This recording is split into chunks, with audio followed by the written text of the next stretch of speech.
Previously on Episode 3, John Bradley, a wanted assassin, and FBI agent Brittany form an uneasy alliance, each driven by their own motives. Brittany is investigating the murder on Loma Vista Street, while also working with Interpol to arrest and extradite John to Spain for the assassination of a presidential candidate. In the U.S., their partnership brings them closer to uncovering a powerful network tied to both Nancy's murder and the political assassination in Spain. Stay tuned, Episode 4 begins shortly.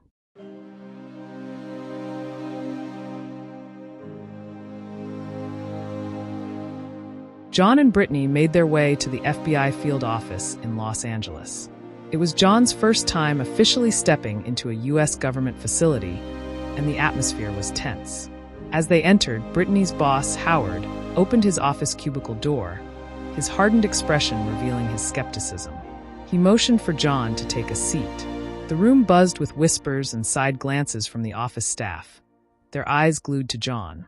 The infamous assassin, walking freely into a government office, was a sight that ruffled many feathers. "Ridiculous," muttered one of the office administrators under their breath. John broke the silence as he sat. "I know I've done terrible things in the past, but I was following orders," he began, looking Howard in the eyes. "There's a connection between the death of the presidential candidate and the woman on Loma Vista Street, and both are tied to me." Howard leaned forward. "Why do you think they're connected to you?" he asked, his voice stern. Before John could answer, Brittany interjected. "Whoever John was working for wants him silenced for good, either by putting him in jail or worse." "Exactly," John confirmed. "That's the only way to clean up their mess. But we've got something, a flash drive with bank accounts, meeting locations, and names of those involved. We can follow the money and expose the entire operation." He placed the flash drive on the glass table in the middle of Howard's square office. Howard glanced through the glass wall, signaling one of his top IT analysts. "This is Clinton. He'll extract everything from the drive," Howard said. Just as Clinton arrived, Howard's phone rang, and he excused himself to take the call. As John and Brittany waited, they exchanged a knowing look, silently questioning their next move. "I think we're wasting time here," Brittany finally said. "We need more to go on." They decided to grab lunch at a nearby burger joint, one of Brittany's favorite spots. As they waited for their order, the silence between them grew until John broke it. "How are you holding up?" he asked, his voice gentle as he placed his hand on Brittany's clenched fists resting on the table. "I know it's been a rough time for you. Your mother's death, all of this." Brittany's eyes softened. She looked down at her hands and then up at John's face. His words offered her a rare moment of comfort, and for a fleeting second, she felt a spark of strength return. Before they could say more, her phone rang. It was Howard. "We found something big," he said urgently. John and Brittany rushed back to the office. As they entered, Clinton was already at his desk, eyes glued to the screen. "Who gave you this information?" Clinton asked, his voice tense. "Whoever it was is in serious trouble. This data is being tracked in real time. But I managed to shield our mainframe using a custom software I developed. Whatever you do, don't let this flash drive fall into the wrong hands." John's face darkened as he quickly dialed a number. Brittany raised an eyebrow. "Who are you calling?" she asked. "The woman who helped us get the information," John replied, his voice low. "I can't reach her. She might be missing." Brittany's face tightened with concern. "We need to move fast," she said, grabbing her jacket. John followed her to the door, knowing that time was running out. The next day, John and Brittany arrived in Monaco to follow up on the accountant. This marked a turning point in their dynamic. After days of relentless stress, Brittany had finally begun to let her guard down around John. That first night in the glittering city, John suggested they go out for drinks. At first hesitant, Brittany agreed, and the evening quickly turned into something neither of them had expected. They ended up at a lively bar, the sound of rock music filling the air. It wasn't long before Brittany, fueled by the buzz of the city and a few drinks, let herself loosen up. John, whose stoic demeanor had always defined him, and they found themselves on the dance floor, losing themselves in the music and the moment. What started as casual fun turned into hours of dancing, laughter, and fleeting touches that said more than words ever could. By the end of the night, they found themselves back in the same apartment, neither of them wanting to be alone. Brittany wasn't sure what this meant. John was an assassin, her work was dangerous, and she couldn't afford distractions, but she couldn't ignore the growing connection between them. John, despite his past, had shown a side of himself that was protective and kind. For now, she was content to enjoy the moment, no strings attached. But there was no denying that professionally, they were becoming an effective team. The next few days were tense as they struggled to get closer to their real objective, Richard, the organization's accountant. His position was critical. He held the key to everything: bank accounts, transactions, and the paper trail that could bring the entire operation crashing down. Yet, despite their efforts, Richard remained elusive. He was heavily guarded, his movements carefully monitored to avoid detection. 2 days passed without any progress, and the frustration weighed heavily on John. Time was running out, and they needed a breakthrough. On the third day, Natalie came through with crucial intel. She had tracked Richard's itinerary and found that he would be meeting one of the organization's lawyers at a hotel, under minimal security to keep a low profile. This was their chance. Brittany, ever the professional, volunteered to go in solo. "I can get closer to him," she insisted. John didn't like the idea. He knew how dangerous Richard could be, and sending Brittany in alone went against his instincts.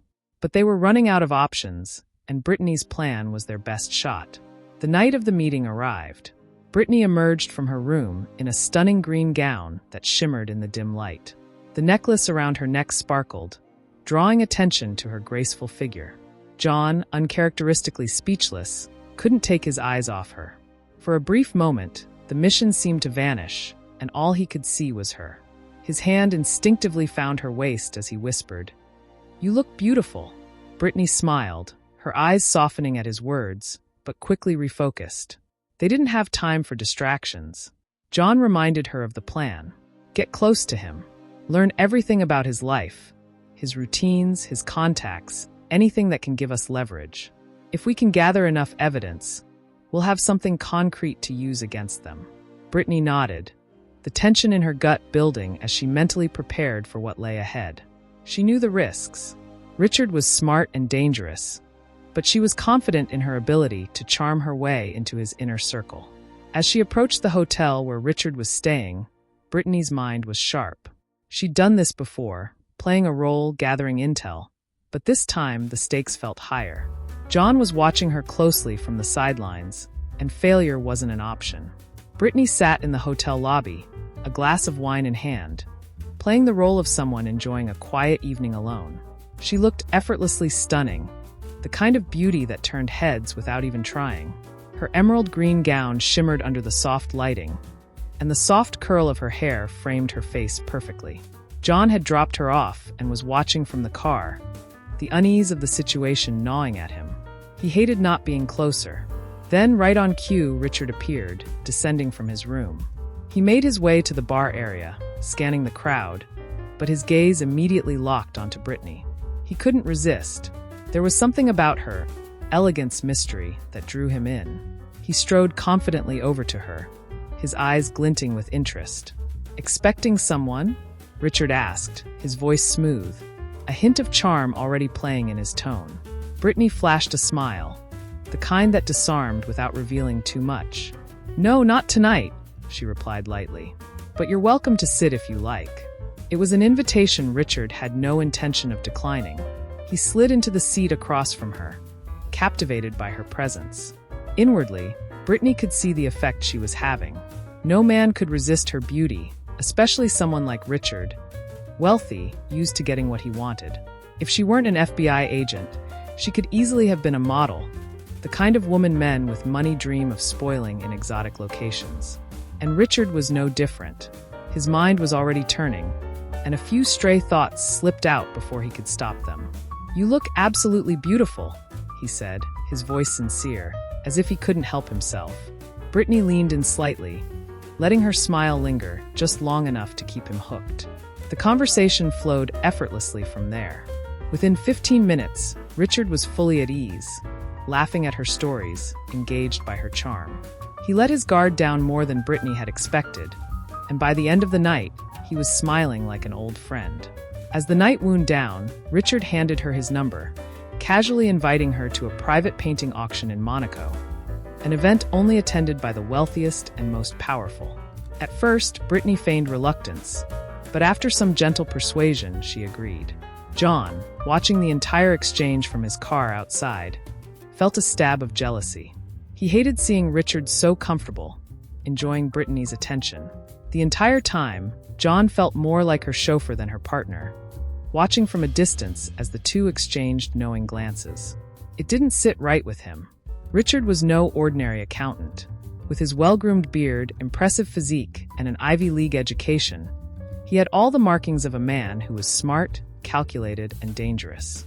But tonight, he was completely enthralled by Brittany. Every smile, every laugh, it was all genuine for him, and it was clear he'd enjoyed every moment. As Brittany and John drove back to their hotel, the car was filled with a silence that felt heavier than usual. Brittany let the cool night breeze drift through the open windows, enjoying the quiet after the night's intense interactions. John, on the other hand, struggled with the mixture of protectiveness and something more, a feeling he couldn't quite name. When they arrived at the hotel lobby, they parted ways, both too tired to talk much. But just before heading to her room, Brittany turned to John, stepping close. She muttered softly, "Good night," her voice carrying a warmth that John hadn't expected. He stood there for a moment, watching her walk down the hallway toward her room. The door clicked shut behind her, and John couldn't shake the feeling that something between them was shifting, even if neither of them was ready to admit it.